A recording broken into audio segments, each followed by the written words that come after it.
Hello everyone, welcome to learning science. आज हम remaining part करेंगे रोनिक पेनी मॉडल का। एबीसीडी जो है वो कांस्टेंट है और उसको हम बाउंड्री कंडीशन को यूज़ करके निकालते हैं। तो यही से आज हम पढ़ेंगे। टॉपिक का नाम है Ronik Penney model. Boundary conditions ये 4 है, उसको हम कॉपी पर लिखते हैं। फर्स्ट बाउंड्री कंडीशन है हमारा U1 जो है वो U2 के बराबर होगा जब हमारा x जो है वो 0 के बराबर होगा and x is equal to 0 जो है वो हमारा बाउंड्री है। बाउंड्री पर ये दोनों फंक्शन U1 और U2 जो है वो इक्वल होगा। ठीक है, U एक पीरियोडिक फंक्शन है, हमें पता है।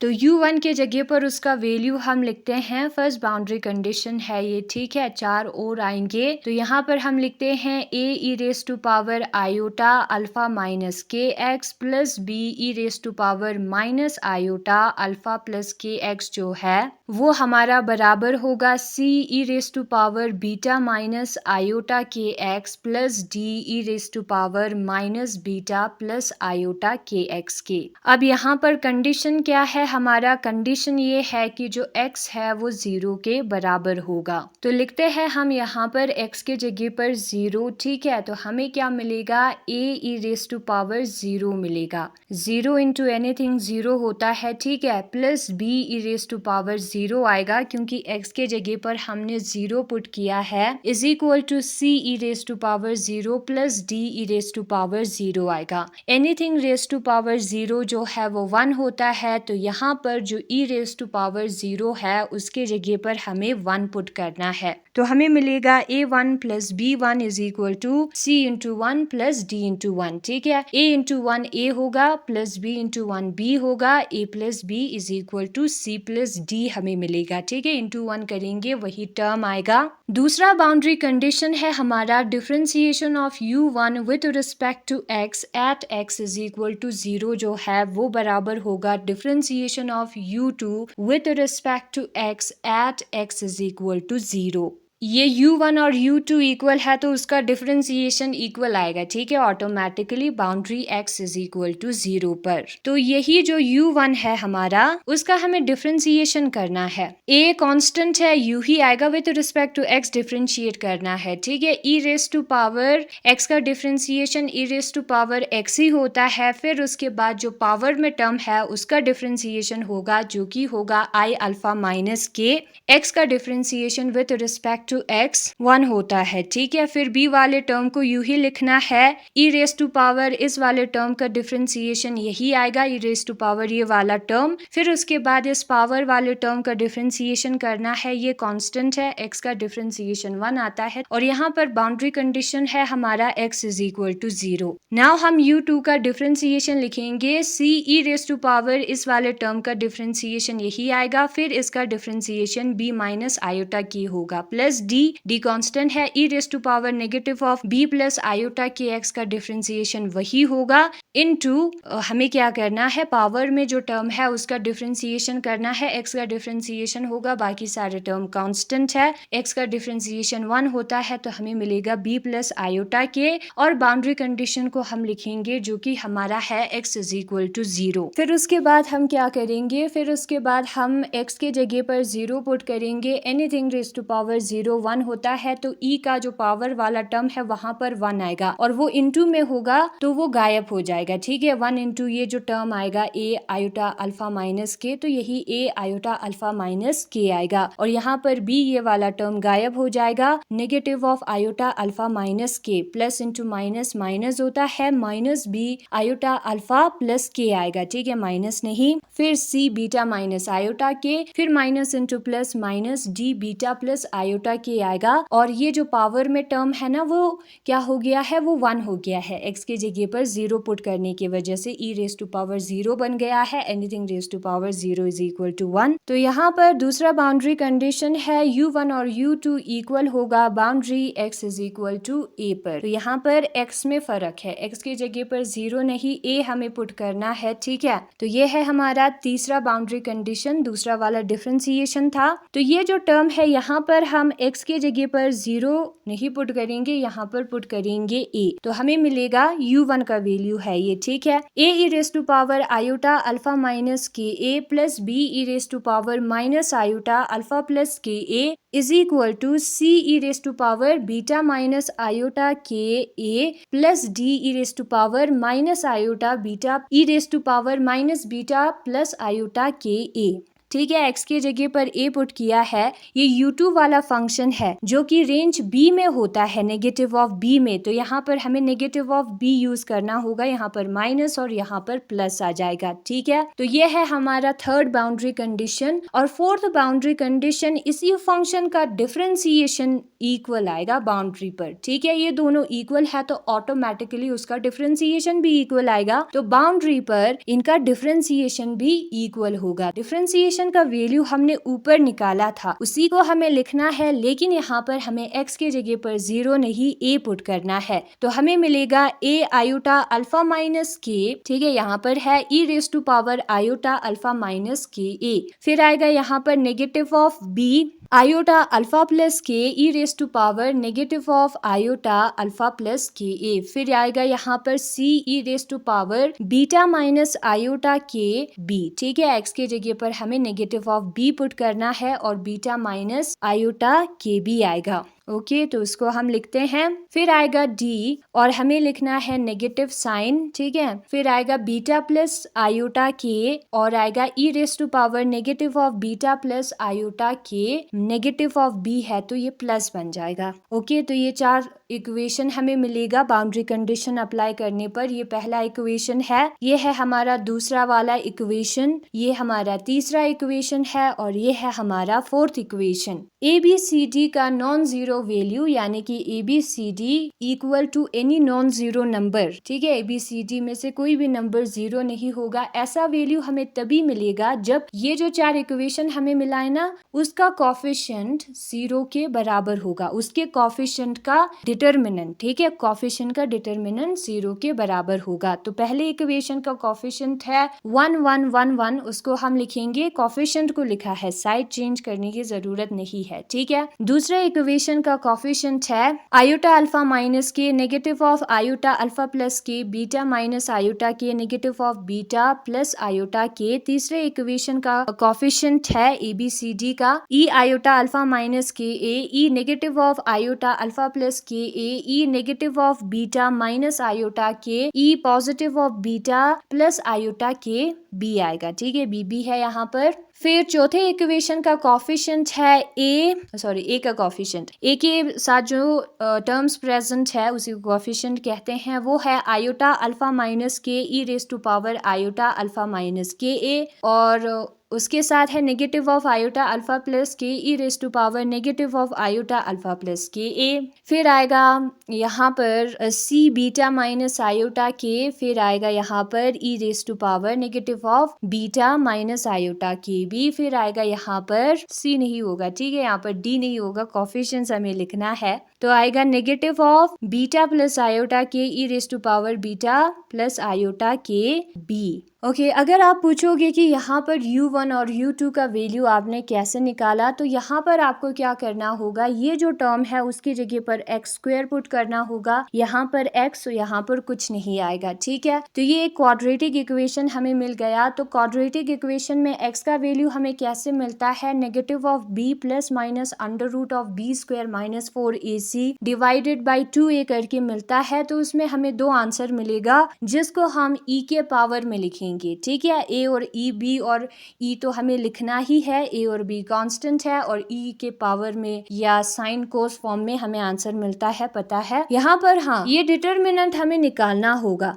सबसे पहले हम इस वाले टर्म को लेंगे तो हमें एक 3 इंटू 3 डिटर्मिनेंट मिलेगा, फिर यहाँ पर भी एक डिटर्मिनेंट 3 इंटू 3, यहाँ पर भी ऐसे 4 डिटर्मिनेंट हमें मिलेगा। और ये डिटर्मिनेंट जो है वो आसान भी नहीं है, एक सिंगल टर्म नहीं है, यहाँ पर बहुत सारे टर्म है, आप देख सकते हो, तो ये बहुत ही लेंथी और डिफिकल्ट होने वाला है। अगर हम देखें तो एक 3 इंटू 3 डिटर्मिनेंट का सोल्यूशन निकालने के लिए 30 मिनट्स अगर लगते हैं, तो यहाँ पर 4 है, 2 आवर्स लगेंगे, तो बहुत ही बड़ा हो जाएगा ये टॉपिक, ठीक है। तो इसलिए हम डिटर्मिनेंट नहीं निकालेंगे, हम डायरेक्ट आंसर लिखेंगे। बुक में भी डिटर्मिनेंट नहीं निकाला है, अभी हम नहीं निकालते हैं, ठीक है, क्योंकि बहुत ही ज़्यादा टाइम लगेगा और डिटर्मिनेंट का आंसर निकालना भी बहुत मुश्किल है, क्योंकि यहाँ पर ई के पावर में बहुत सारे टर्म्स है, सिंगल डिजिट भी नहीं है। अब यहाँ पर E raise to power iota alpha plus E raise to power negative of iota alpha हमें मिल सकता है, इस वाले इक्वेशन में ही मिलेगा। डिवाइडेड बाई 2 भी हमें मिल सकता है, ठीक है। थोड़ा सा चेंज करेंगे, इस पे प्लस या माइनस कर दे इन दोनों रोज कॉलम्स को,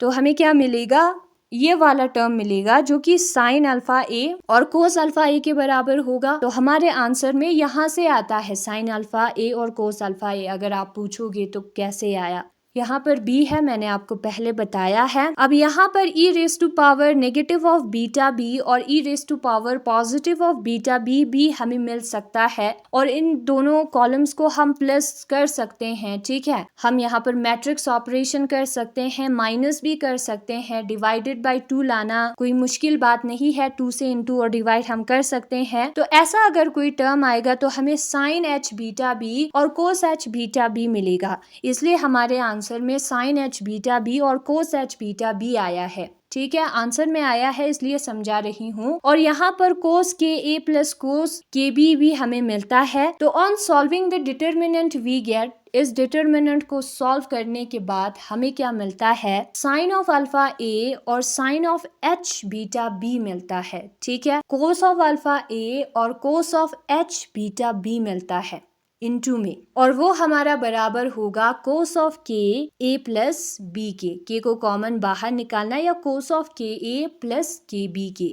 और यहाँ पर alpha square plus beta square divided by 2 alpha into beta भी आता है साइन के साथ। तो ये है हमारा सोल्यूशन उस बड़े वाले डिटर्मिनेंट का, ठीक है। अब हमें पता है बीटा स्क्वायर इतना है, अल्फा स्क्वायर इतना है, वैल्यूज को हम पुट करेंगे। अल्फा स्क्वायर और बीटा स्क्वायर कितना मिलेगा हमें, सबसे पहले हम अल्फा स्क्वायर का वैल्यू पुट करेंगे जो कि हमारा बराबर है 2me divided by h cross square के। फिर हम बीटा स्क्वायर का वैल्यू पुट करेंगे जो कि हमारा बराबर है 2m v not minus e divided by h cross square के। अब आप यहाँ पर देख सकते हो 2me h क्रॉस स्क्वायर है और negative of 2me h cross square है, दोनों कैंसिल हो जाएगा, ठीक है। इसको इंटू करेंगे इन दोनों टर्म्स के साथ, तो बचेगा क्या 2mv not upon h cross square. समझ में आया, यहाँ पर एक टर्म होगा v नॉट के साथ, दूसरा होगा e के साथ, e वाला कट हो जाएगा।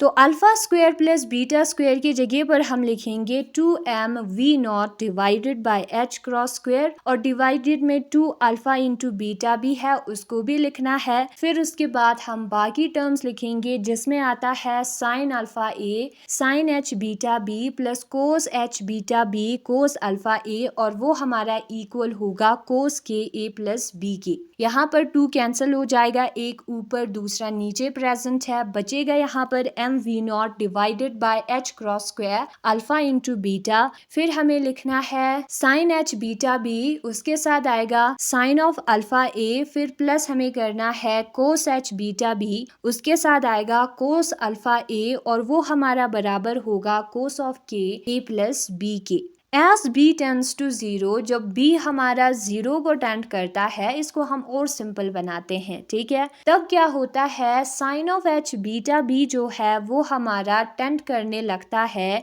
बीटा b को, ठीक है।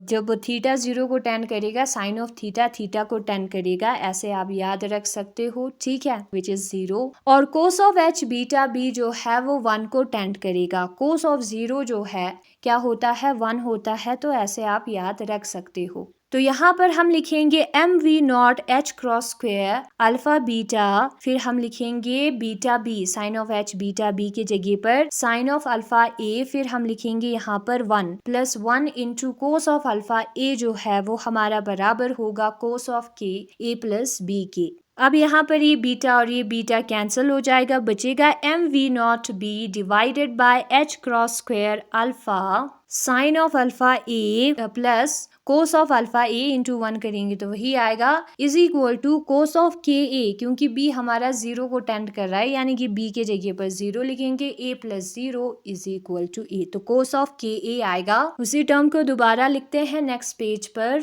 वही सेम टर्म को दोबारा लिखा है। नाउ हम क्या करेंगे, हम जो है साइन ऑफ अल्फा ए को अल्फा ए के साथ उसके एंगल के साथ डिवाइड करेंगे। यूं ही डिवाइड नहीं होगा, अल्फा ए के साथ मल्टीप्लाई भी करना होगा, ठीक है, तभी कैंसिल हो जाएगा, ऊपर वाला टर्म वापस आएगा। फिर हमें लिखना है plus cos of alpha A is equal to cos of K A. अब यहाँ पर जो है क्या लिखना है, इस वाले टर्म के जगह पर हमें p लिखना है, तो बचेगा यहाँ पर sine of alpha A divided by alpha A plus cos of alpha A is equal to cos of K A. ये जो p है हमारा वो बराबर होता है alpha A into M V not B divided by h cross square alpha K. यहाँ पर अल्फा और अल्फा हो जाएगा कैंसिल, बचेगा यहाँ पर एम वी नॉट फिर b फिर a divided by h cross square. तो p हमारा इतना है, ठीक है, इस टर्म के जगह पर पुट किया है, तो वही सेम चीज जो है वो बुक में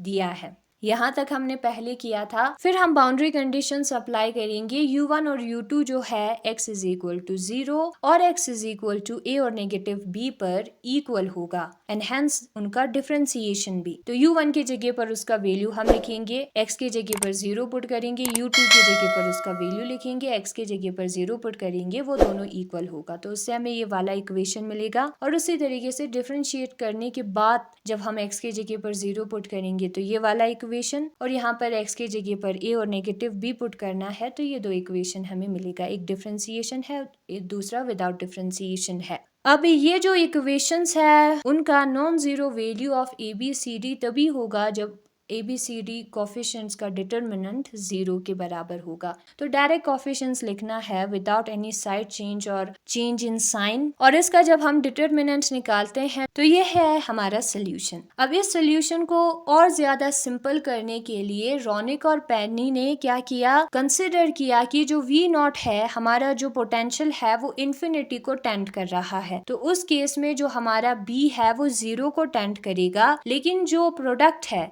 B और V0 का वो जो है 0 नहीं होगा, ठीक है। जब हम B इंटू V0 करेंगे तब हमें 0 नहीं मिलेगा, B 0 को अप्रोच कर रहा है, 0 नहीं है इटसेल्फ, ठीक है, और इन्फिनिटी को अप्रोच कर रहा है, इन्फिनिटी नहीं है, तो फाइनाइट आंसर हमें मिलेगा, एक नॉर्मल वैल्यू हमें मिलेगा। ये V0 है तो इससे हमें नेगेटिव B वाला डिस्टेंस मिला है। नाउ अगर V0 जो है, जो पोटेंशियल जो है वो इन्फिनिटी को टेंड करे, बहुत ज्यादा बन जाए, तब ये जो नेगेटिव ऑफ B वाला टर्म है ना वो बहुत ही छोटा 0 के बराबर बन जाएगा। वो मैं आपको समझा देती हूँ। ये है हमारा distance negative of B suppose, ठीक है, और ये है हमारे पोटेंशियल का हाइट। तो इसका हाइट और ये जो डिस्टेंस है इन दोनों पॉइंट्स के बीच में उतना ज्यादा नहीं है ना, इसका हाइट जो है वो बहुत ज्यादा इंक्रीज हो गया, और ये है हमारा डिस्टेंस B। तो अगर हम हाइट को कंपेयर करें उसके डिस्टेंस के साथ, नेगेटिव ऑफ B के साथ, तो हाइट बहुत ज्यादा है, और ये जो नेगेटिव ऑफ B वाला है वो बहुत ही कम है, ये इन्फिनिटी है, तो ये 0 को टेंड करेगा इसलिए, ठीक है। जितना ये हाइट ज्यादा बनता जाएगा तो इस हाइट के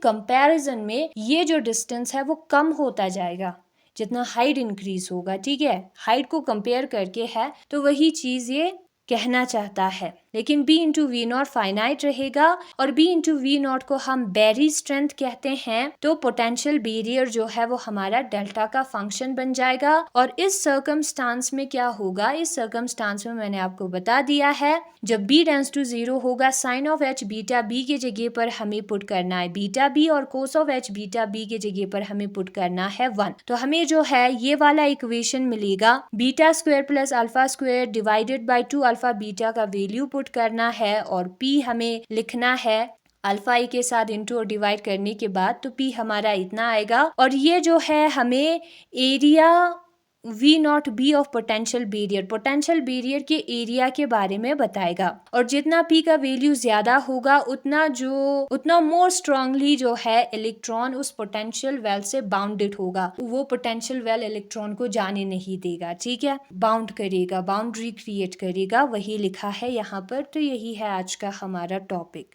दूसरे वाले बुक में से भी आप कर सकते हो, यहाँ पर दूसरा वाला बुक दिखाया है। यहाँ पर लिखा है कि जो फर्स्ट टू कंडीशंस है वो किसके वजह से है, वो कंटिन्यूटी के वजह से है, और जो दूसरा टू कंडीशंस है वो पीरियोडिसिटी के वजह से है, वो लिखा है यहाँ पर, मैंने आपको बता दिया। तो बाउंड्री कंडीशन में क्या होगा, बाउंड्री कंडीशन में ये जो हमारा वेव फंक्शन है साई, यहाँ पर तो यू है और म्यू है, और उसका जो डेरिवेटिव है D psi upon D x वो सिंगल वैल्यूड और कंटिन्यूअस होना चाहिए। वही सेम है, आप यहाँ से भी लिख सकते हो। यहाँ पर लिखा है कि जो रोनिक पेनी है उसने इस इक्वेशन को सिंप्लीफाई करने के लिए कंसिडर किया कि जो वी नॉट है वो इन्फिनिटी को टेंड हो रहा है और बी जो है वो जीरो को टेंड हो रहा है, लेकिन ये जो प्रोडक्ट है वो ना तो जीरो होगा ना ही इन्फिनिटी, एक फाइनाइट वैल्यू होगा जिसको हम गिन सकते हैं, ठीक है। और पोटेंशियल बैरियर जो है वो हमारा डेल्टा फंक्शन बन जाएगा। तो इस कंडीशन में जो मॉडल है वो मॉडिफाइड हो जाएगा कि वो जो है क्या करेगा, मॉडिफाई होके ये मॉडल रिप्रेजेंट करेगा सीरीज ऑफ वेल्स, ठीक है, सीरीज में वेल्स प्रेजेंट होगा separated by infinitely thin potential barrier, पतले पतले इन्फिनाइट वाले इन्फिनिटी तक जाने वाले पोटेंशियल बैरियर्स उन सीरीज को क्या करेगा, सेपरेट करेगा ऑफ इन्फिनाइटली लार्ज पोटेंशियल, ठीक है। और जो लिमिटिंग वैल्यू है वी नॉट बी जो कि इन्फिनिटी तक नहीं जाता, ठीक है, for v tends to infinity और b टेंस टू जीरो, वही लिमिट बाउंड्री बना रहा है, लिमिट दे रहा है, उसको हम बैरियर स्ट्रेंथ कहते हैं, ठीक है। फिर बाकी के कंडीशंस हमारे बुक से सेम है। P के बारे में बताया है, जो फिजिकल सिग्निफिकेंस है इस क्वांटिटी P के बारे में कि वो ये है कि अगर P इंक्रीज होगा तब जो एरिया है हमारे पोटेंशियल बैरियर का that is V not B वो भी इंक्रीज होगा, उसका एरिया, ठीक है, V नॉट इंटू B जो है वो इंक्रीज होगा, और जो दिया गया इलेक्ट्रॉन है हमारा वो बाउंड होगा more strongly to a particular potential well, जिस वेल में है उसमें वो अटका हुआ रहेगा, बाउंड रहेगा, ठीक है, वो बाहर नहीं जा पाएगा उसके। और जब हमारा P जीरो को टेंड करता है तब पोटेंशियल बैरियर जो है इतना कमजोर बन जाएगा कि जो इलेक्ट्रॉन है वो फ्री इलेक्ट्रॉन बन जाएगा, कहीं भी जा सकता है, वो बाउंडेड नहीं होगा, ठीक है। तो यही है आज का हमारा टॉपिक। Thanks for watching.